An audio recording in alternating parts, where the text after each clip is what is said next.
भगवान की सबसे सुंदर बच्ची है, वो सबसे सुंदर लड़का है, और भगवान अपनी संतान का हाथ किसी अच्छे आदमी के, अच्छी लड़की के हाथ में देते हैं। तो अगर चुनौती आ जाए लाइफ में, मैं एक बार अभी 4-5 साल पहले बॉम्बे के एक कार्यक्रम में था, तो हमारे हिंदुस्तान के एक बहुत बड़े उपन्यासकार हैं, बड़े पॉपुलर हैं, IITian है वो भी, नाम उनका क्या लेना, मैं वो साथ में थे। तो उन्होंने माइक से कहा कि मैंने पूरी इंजीनियरिंग की, कुमार पर नहीं हुई। तो मैंने उनसे कहा जो बात तेरे 4 साल में समझ में आई वो मेरे 6 महीने में समझ में आ गई, कि मेरे को इंजीनियर नहीं बनना, और तेरे को भी नहीं बनना था, तू भी कभी लेखक बना, मैं कभी बना। तो अगर कभी मन में ये आए कि यहाँ ये बात अटक गई, ये बात नहीं हुई, कोई भी लक्ष्य तुम्हारे जीवन से बड़ा नहीं है। सबसे बड़ी चीज तुम्हारी खुद की जिंदगी है, सबसे पहली चीज तुम्हारी जिंदगी।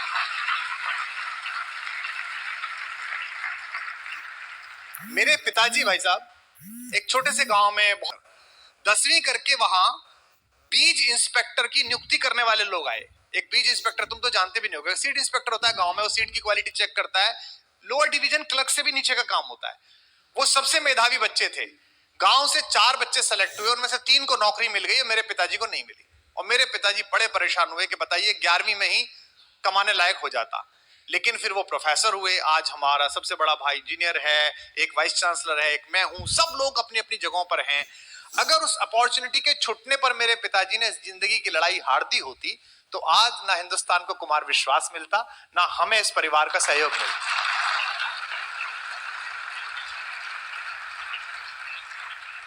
आज संयोग से कलाम साहब का दिन भी है, हम उन्हें भी याद कर रहे हैं, और मेरा सौभाग्य है कि मुझे उनके दर्शन के और सत्संग का अवसर मिला।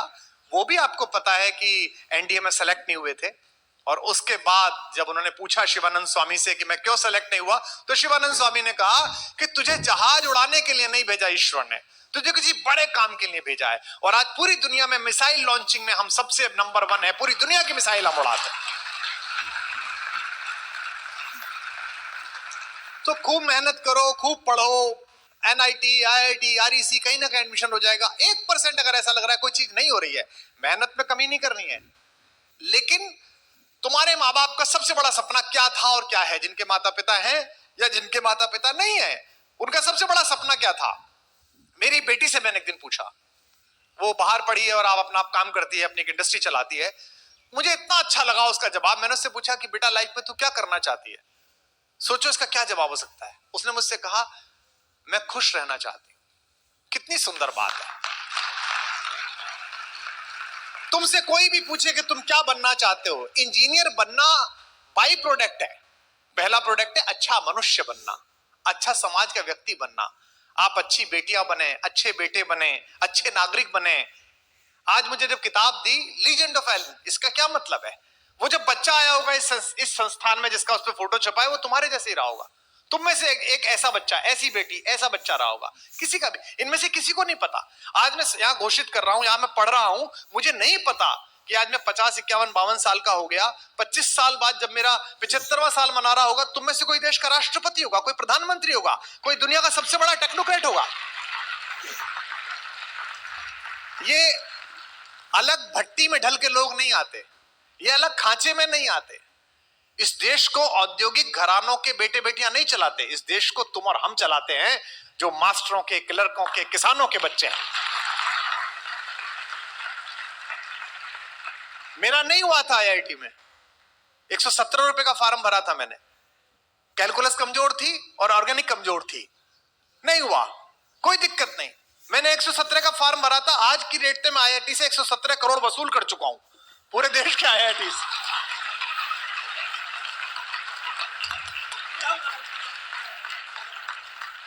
मेरे ऑफिस के लोग पूछते हैं, और मैं अतुल कनक बैठे हैं देश के सब महत्वपूर्ण साहित्यकारों में, मैंने अतुल भाई से भी कई बार कहा, और आज अच्छा हुआ कि मेरी भैया से बात हुई कि मैं आज यहां से घोषणा करता हूं और बताता हूं कि हमारी बात हुई है। बीच में एक ऐसे भाई हैं जो हमारे भी भाई हैं और आपके भी बहुत अच्छे मित्र हैं। आप लोग टेक्नोक्रेट बने, इस पर ये लोग मेहनत करेंगे। आप लोग मनुष्य बने, इस पर मैं मेहनत करूंगा एलिन के साथ में। क्योंकि जब हमारा मुल्क आजाद हुआ 1947 में, तो हमारे साथ एक और देश आजाद हुआ, टर्की। आपने नाम सुना होगा टर्की। तो वहां के एक लीडर थे कमाल पाशा, है ना। तो टर्की जब 2 साल आजादी को हो गया तो इंडियन प्राइम मिनिस्टर नेहरू को उन्होंने मुख्य अतिथि बना के बुलाया वहां की पार्लियामेंट में। तो नेहरू जी ने भाषण दिया कि मैं भारत में हाईवे अथॉरिटीज बना रहा हूं, मैं पुल बना रहा हूं, मैं भारत में एटॉमिक पावर स्टेशंस बना रहा हूं, मैं भारत में नरोरा प्लांट बना रहा हूं।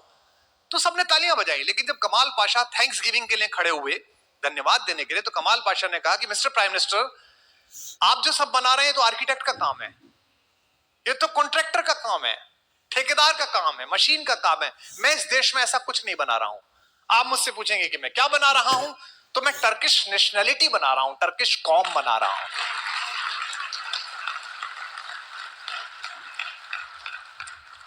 मैं जापान गया पहली बार 2007-8 में, तो मुझे बड़ा आश्चर्य हुआ कि पूरे देश में मॉल, यहां भी खुल गई हैं, अब तो कोटा में भी मॉल खुल गई हैं, तो पूरे देश में स्टेशन पर कहीं भी जो एक्सीलेटर्स हैं उनमें सभी लोग सीधे हाथ की तरफ खड़े हुए, एक के पीछे एक। तो मैंने पूछा इसका कोई नियम है क्या? बोले नहीं, नियम नहीं है। ऐसे ही वहां की जो ट्रेन थी उनमें लोग लाइन लगाकर खड़े हुए थे, लेफ्ट हैंड की तरफ सीधे हाथ से लोग उतर रहे थे। जब आखिरी आदमी बाहर निकल जाता था तब हम घुसते थे। आपने देखी होंगी दिल्ली की ट्रेन, आपने देखी होंगी बॉम्बे की ट्रेन। हमने 75 इयर्स में नेशनैलिटी क्या बनाई है। और बच्चों, ये सरकारें नहीं बनाती। एक बात ध्यान रखना, सिकंदर और अरस्तु मर जाते हैं, सिकंदर और चंद्रगुप्त मर जाते हैं, लेकिन अरस्तु और चाणक्य कभी नहीं मरते, वो सदा जिंदा रहते हैं, वो सदा रहते हैं। तो ये सब अरस्तु हैं, ये सब चाणक्य है, इनका काम है तुम में से सिकंदर निकालना। इसलिए एलिन के जितने बच्चे यहां हैं, मैं जानता हूं कि आप सोशल मीडिया पर कम रहते हैं और रहना भी कम चाहिए, इसका भी उपवास करना चाहिए, है ना। इंस्टा का, ट्विटर का, फेसबुक का उपवास करना चाहिए। आपके कैंपस में तो ये सब व्यवस्था है ही, लेकिन मैं इस परिवार का एक स्व अधिग्रहित सदस्य हूं। मैंने खुद को खुद ही सम्मिलित कर लिया है इन चारों भाइयों के साथ।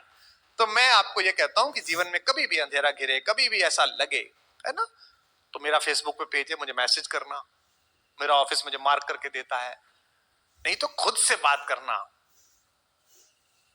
जो अपने से बाहर आया उसको सारा संसार मिला। ये सब छोटे लक्ष्य हैं, इन्हें तो बहुत छोटे लक्ष्य है बेटा। पूरा समर्पण कर दोगे, पूरी मेहनत कर दोगे तो कर ही लोगे। आइंस्टाइन तक का दिमाग 6% यूज हुआ, 94% तो यूज ही नहीं हुआ। तो अगर तुम थोड़ा सा लगाओगे, थोड़ी सी मेहनत करोगे, एकाग्र रहोगे लक्ष्य पे, तो काम कर ही दोगे। लेकिन बैकड्रॉप में जो बड़ा कैनवस है, आईआईटीएन बनना एक पेंटिंग है, लेकिन मनुष्य होना एक कैनवस है। Be a good human being. आपके होने से आपका परिवार, आपका इंस्टीट्यूट, आपका, अगर जिस बच्चे के साथ तुम रहते हो, जिस 2 लड़कियां जो एक रूम में रहती हैं, 4 बच्चियां जो एक रूम में रहती हैं, अगर बची हुई 3 बच्चियां, बचे हुए 2 लड़के जो लड़के रहते हैं, अगर वो तुम्हारे होने से खुश नहीं है तो तुम्हारा आईआईटीएन होना भी बेकार है, तुम्हारी कोई सफलता अच्छी नहीं है। तुम्हारे होने से लोग खुश हो, तुम्हारे होने से। देखो बेटा, कोई भी चीज जब टूटती है तो उसमें से एनर्जी निकलती है। सर बताते हैं ना, यही बताया गया ना, हमको भी यही पढ़ा गया। जो तुम कर रहे हो मैंने सब करा है ना। ये तुमने तो, मैंने तो 11th में ही पूरा याद कर दिया था कि पूरी पीरियोडिक टेबल याद कर दो। Hydrogen, helium, lithium, beryllium, boron, carbon, nitrogen, oxygen, fluorine, Na, MgL, KCl, SCr, VCr, Mn, Fe, CONi, COZn, पूरी याद कर देते। मैंने कहा ये बड़ा तंग करेगी, इसे आगे से पीछे और ऊपर से नीचे याद कर लो। और पहला काम यही होता था कि वो पीछे की कॉपी पे खींच के बना देनी, पूरी याद कर लेते थे। कोई भी चीज टूटती है तो उसमें एनर्जी निकलती है। कभी सपना टूट जाए, कभी दिल टूट जाए, कभी कोई अपना टूट जाए, तो समझ लेना ईश्वर ने तुम्हें एनर्जी का न्यूक्लियस बनाया है।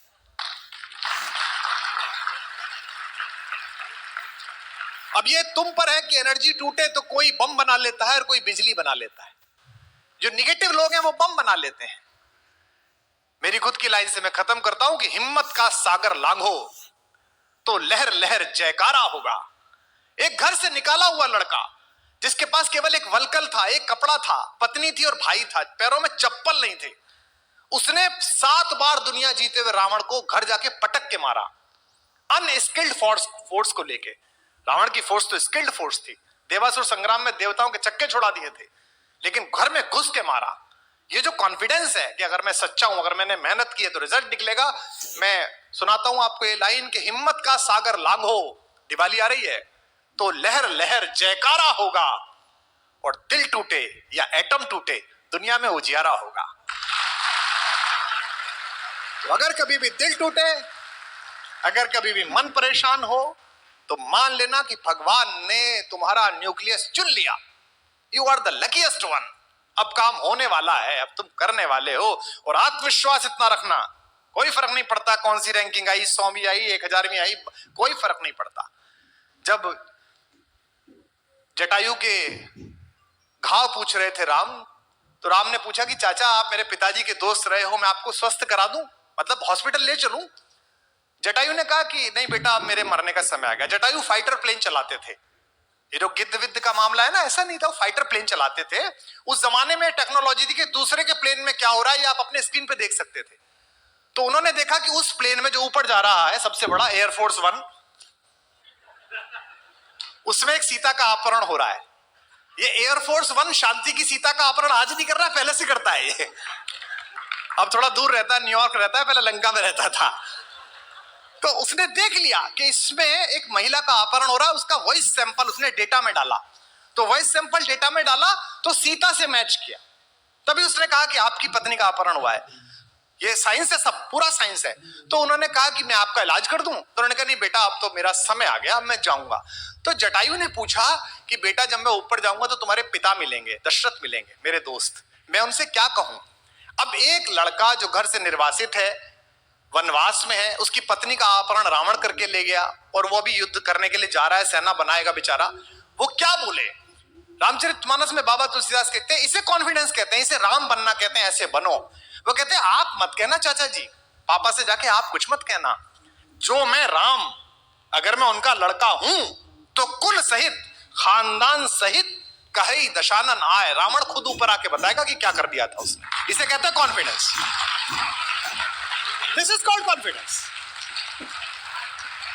आप मत बताना पापा को